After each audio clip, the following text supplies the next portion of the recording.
Gold, trusted gold buyers. మీరు తాకట్టు పెట్టిన బంగారాన్ని విడిపించి ఈ రోజు ఉన్న మార్కెట్ ధరకు కొనబడను. స్టార్టింగ్ లో నేను ఒక మాస్క్ ఎందుకు పెట్టుకున్నారు అని అనగానే ఒక క్లారిటీ ఇచ్చారు కదా, దాంట్లో ఒక పాయింట్ అడుగుతా. మీ స్కిన్ ని జడ్జ్ చేస్తారని చెప్పి మిమ్మల్ని, అంతే కదా, మిమ్మల్ని మీ face, మీ looks అది judge చేస్తారని ఒక చెప్పి. రీజన్ అయితే సొసైటీతో నాకున్న కంప్లైంట్ వల్ల సొసైటీని ఫేస్ చేయడం ఇష్టం లేక నేను మాస్క్ పెట్టుకున్నాను. మాస్క్ పెట్టుకుంటారు. ఇప్పుడు మీరు వర్క్ స్పేసెస్ లో కానీ బయట తిరుగుతున్నప్పుడు కూడా మీరు మాస్క్ అని ఉంటుంది, అంటే మీ వర్క్ స్పేస్ లో. నేను చెప్తాను ఇప్పుడు, అంటే ఫర్నిచర్ ఫ్యాబ్రికేషన్ దాంట్లో ఉన్నప్పుడు కూడా నేను బయట వర్క్ చేసేప్పుడు ఆ నోస్ మాస్క్ ఏదైతే సర్జికల్ ఉందో I used to wear most of the time. I used to wear that mask. ఎప్పుడైనా అంటే అది కూడా సఫికేటింగ్ ఉంటుంది కదా, continuous we cannot carry all the time. ఇప్పుడు నేను మీతో మాట్లాడుతున్నానా, ఈ 2.5 పార్టికల్ మ్యాటర్ ఎగురుతున్నాయి, డర్ట్. అంటే మీకు ఈ సబ్జెక్ట్ తెలుసో లేదా తెలియదు, ఉంటుంది particle matter. So it is, I can notice that, sense that. నాకు కనిపిస్తుంది, నాకు కూడా కనబడుతుంది కదా. కనబడుతుంది. అదొక హెల్త్ రిలేటెడ్ ఏదైతే ఎయిర్ క్వాలిటీ ఆఫ్ ఎయిర్ అనే సబ్జెక్ట్ లోకి వస్తుంది. It is disturbing. ఓకే, నేను అందుకనే మాస్క్ నేను వర్క్ ఎన్విరాన్మెంట్ కూడా వేసుకునేవాడిని. మరి ఇప్పుడు బిగ్ బాస్కి వెళ్తారు, మిమ్మల్ని చాలా మంది చూస్తారు, మాస్క్ అలౌడ్ ఉండదు హౌస్ లోపల, మరి ఎలా? నేను అదే చూసాక ఆల్రెడీ అగ్ని పరీక్షలో మాస్క్ తీసేసి వచ్చింది కదా, మరి వచ్చింది చెప్పా కదా. బిగ్ బాస్ కోసం ఫస్ట్ నేను వెళ్ళేది బిగ్ బాస్ కోసం, సెకండరీ కామన్ మ్యాన్ రిప్రజెంట్ చేస్తూ వెళ్ళే ట్రూ కామన్ మ్యాన్, నికార్సైన నిజమైన సామాన్యుని. ఎందుకు నేను ఈ వర్డ్ యూస్ చేస్తున్నాను మీరు ఒకరు అడిగితే, you fire the question, I will give an answer, very very appropriate answer. Actually మీరు సామాన్యుడిని, నేను ఇలానే ఉంటాను, నా మైండ్ సెట్ ఎంత, నా మాటలు ఎంత, నా బిహేవియర్ ఎంత అంటున్నారు.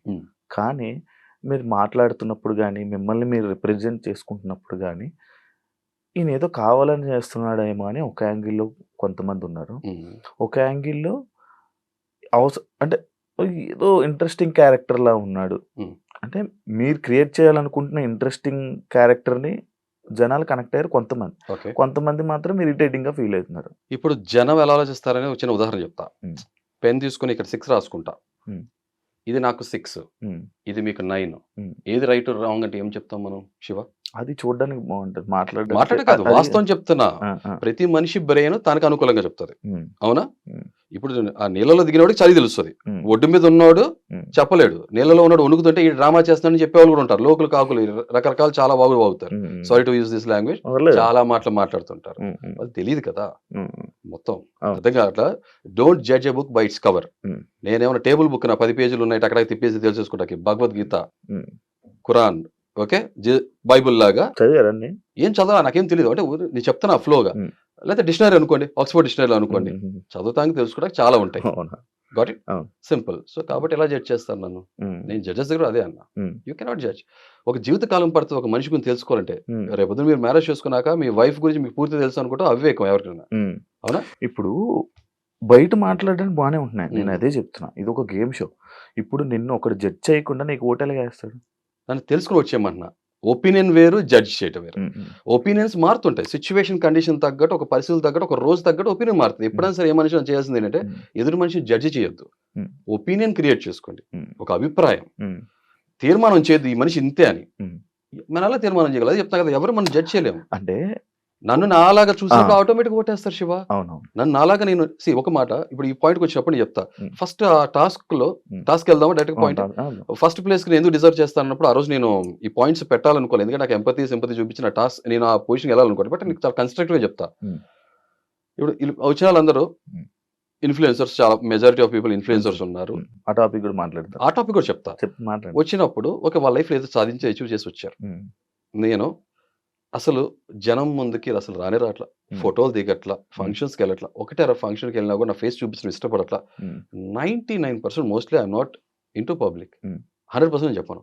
అలాంటి నేను ఒక 4 గోడల మధ్యలో ఒక షెల్లో ఉన్న మనిషిని, బందికానాలో ఉన్న మనిషిని గివ్ అప్ అనే స్టేజ్ నుంచి కాదు, రైజ్ అప్ ఓకే అనే పొజిషన్కి వచ్చి నేను బయటకు వచ్చి ఒక స్టూడియోలో జనం మధ్యలోకి వచ్చి నేను నిలబడుతున్నాను, ఇన్ని కెమెరాల మధ్యలో ఇంతమంది మనిషి మధ్యలో నిలబడుతున్నానంటే that is the biggest challenge for me. I was very nervous ఫ్రాంక్ గా. Introvert? I'm very balanced person. Intro and extro రెండు కనబడతాయి నాలో personalities. Okay, emotions and motions నాకు దగ్గర చాలా పర్ఫెక్ట్ గా ఉన్నాయి. నాకేం లూజ్ మోషన్స్ లేవు, లేకపోతే కాన్స్టిపేషన్ లేదు. అలాగే నా ఎక్స్ప్రెషన్స్, నా బాడీ లాంగ్వేజ్, నా పర్సనాలిటీ చాలా ట్రాన్స్పరెంట్ గా ఉంటుంది. అది చెప్పట్లా. సో నేను అక్కడికి వచ్చి నిలబట్టే నాకు బిగ్గెస్ట్ ఛాలెంజ్, అచీవ్మెంట్. అంటే అది మీరు ఎక్స్పీరియన్స్ చేయకపోవచ్చు, ఎందుకంటే మీ లైఫ్ ఒక రకంగా ఉంటుంది కదా, నా లైఫ్ అది. ఓకే. అక్కడికి వచ్చి నుంచొని నా బిగ్గెస్ట్ ఛాలెంజ్. నేను చాలా నర్వస్‌గా ఉన్నా. బయట టెంపరేచర్, లోపల టెంపరేచర్ చాలా తేడాగా ఉంది. నేను వెయిటింగ్ హాల్‌లో ఉన్నది ఇదంతా. ఈ హుడీ యేసుకొని మాస్క్ క్యారీ చేయడం అంటే మాటల విషయం కాదు. ఈ నార్మల్ మాస్క్ యేసుకున్న తర్వాత ఈ మాస్క్ క్యారీ చేయమన్నారు. It was very suffocating. ఉడికిపోతున్నా లోపల నేను. వచ్చి లోపల కూర్చున్న తర్వాత ఐ వాస్ వెరీ నర్వస్. వాళ్ళు నన్ను క్వెషన్స్ అడిగారు. And I really respect judges. ఎందుకంటే నాలో నేను నిజంగా ఫేక్ పర్సన్నా లేకపోతే కరెక్ట్ పర్సన్నా, they want to test my personality. నాలో ఉన్న బెస్ట్ అసలు నేనేంటి, what is my potentiality pull out చేయడం కోసం ట్రై చేశారు. జస్ట్ లైక్ మీ, నేను కూడా కాలేజ్లో క్రికెట్ ఛాంపియన్గా ఉన్నప్పుడు లేదా క్రికెట్ లీడర్ కెప్టెన్గా ఉన్నప్పుడు నాకు బెస్ట్ టీం కావాలి అనుకున్నప్పుడు ఎవరిలో స్ట్రెంగ్స్ ఏంటో తెలుసుకుంటా కదా, వాళ్ళు అదే చేశారు. సో ఈ ప్రాసెస్లో ఎవరైతే మనం ట్రై చేశారో ఇది నా అచీవ్మెంట్ ఫస్ట్. 2 నా నిజాయితీ. నాకు అక్కడ చాయిస్ ఆప్షన్ ఉంది. ఇప్పుడు కోపం నా నిజాయితీగా ఉన్నదో చెప్పా. అంటే పెరిగిన వాతావరణం, నా బాల్యం అంతా కూడా అలా ఉంది కాబట్టి సమాజం ఇది చెప్పా కదా, కొంచెం నాకు ఈ పేట్రియట్ భావాలు, సమాజం, సొసైటీ అన్ని కన్సర్న్స్ ఎక్కువ ఉంటాయి. అవన్నీ కూడా మీకు డీటెయిల్ కాబట్టి మీకు లెంత్ అవుతుంది, చెప్పేస్తా బట్ అది కూడా మాట్లాడుకుంటాం. సో అలాంటి వ్యక్తిత్వం ఉన్న మనిషిని నేను. కోపం సహజంగా ఎక్కువ ఉంటుంది కాబట్టి. మీరు ఎవరైనా రీసెంట్ గా చేంజ్ చేసుకున్నారా రీసెంట్ పాస్ట్ లో అడిగారు. మీ వైఫ్ నో అది అసలు మీకు టెలికాస్ట్ అవ్వాల. రీసెంట్ పాస్ట్ లో ఎవరైనా రీసెంట్ గా ఎవరు మీరు చేంజ్ చేసుకున్నారంటే నాకు గుర్తులేదండి, ఈ మధ్యకాలంలో ఎవరు చేంజ్ చేసుకోవట్లా, చేతులు వెనక కట్టుకుని ఉంచుంటున్నానని చెప్పాను. ఓకే. కోపం వస్తే ఏం చేస్తారు? కోపం రివీల్ చేస్తా. ఫేక్ గా ఉంది కదా, కోపం వస్తే కోపం రివీల్ చేస్తా. దాని తర్వాత ఓకే ఎవరు చేంజ్ చేసుకున్నారు, కోపం వస్తే కొడతారా అంటే కొడతా. ఏ కాంటెక్స్ట్ లో కొడతా, కోపం యొక్క సివియారిటీ ఎంత, ఇంటెన్సిటీ ఎంత అడిగితే నేను కరెక్ట్గా రైట్ క్వశ్చనింగ్ పెట్టుంటే నేను చెప్పేవాడిని. సరే టైం ఫ్రేమో లేకపోతే వాళ్ళకి ఆ టైంలో స్పాంటేనిటీగా ఆలోచన వచ్చిందో వాళ్ళు ఆ క్వశ్చన్ చేస్తారు. తర్వాత ఎప్పుడైనా మీ వైఫ్ మీద చేంజ్ చేసుకున్నారా ఎప్పుడన్నా, చేయెత్తారా, సంథింగ్ లైక్ దట్ అడిగారు కదా. ఇప్పుడు నాకు 2 ఆప్షన్స్ ఉన్నాయి శివ, మీరు ఆలోచించండి. నేను శుద్ధపూసని, శ్రీరామచంద్రుడిని నేను చేంజ్ చేసుకోవాలా, అబ్బో నేను మన్మధుడిని అని చెప్పి ఏదో పోర్ట్రే చేసి బ్లఫ్ చేసి షోలో ఆపర్చునిటీ తీసుకొని లైఫ్ లో కెరియర్ లో సక్సీడ్ అవునా, లేకపోతే నిజాయితీగా ఉన్నా. ఎందుకంటే నా షోకి వెళ్ళేది నేను ఏమన్నా లాస్ట్ 3 seasons ఎందుకు నచ్చలేదంటే ఈ sympathy cards, victim cards, okay community cards, language, ప్రాంతం ఇలాంటి కార్డ్స్ ఆడి తెలుసు కదా ఏం చేశారు. సో దాన్ని పొడుకోబెట్టి నాకు ఇష్టం లేదు. ఈసారి నాకు నాలాగా అదే చెప్తున్నా కదా, సామాన్యుడు కాదు ఈసారి వచ్చేవాడు అసామాన్యుడు, కామన్ మ్యాన్ గానే వెళ్తా. షో అయిపోయేటప్పటికి come on man what a journey, ఇది కదరా కంటెస్టెంట్ అన్నట్టు ఉండాలని నేను ఆ కమిట్మెంట్ ఉన్నవాడిని. నేను నిజాయితీగా మాట్లాడా.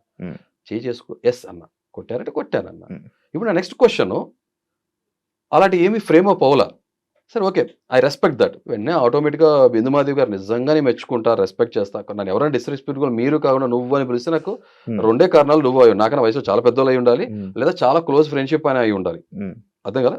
నాతో ఎవరైనా మాట్లాడేటప్పుడు గౌరవంగా మాట్లాడాలి, లేదంటే అభిమానంగా మాట్లాడాలి. ఈ 2 కాంటెక్స్ట్ లో నాకు పర్లేదు. అలా కాకుండా డిస్రెస్పెక్ట్ఫుల్ గా హ్యూమిలేట్ చేసేటట్టు, బుల్లింగ్ చేసేటట్టు ఇలా యాటిట్యూడ్ చూపిస్తే మాత్రం కుదరదు. Simple life.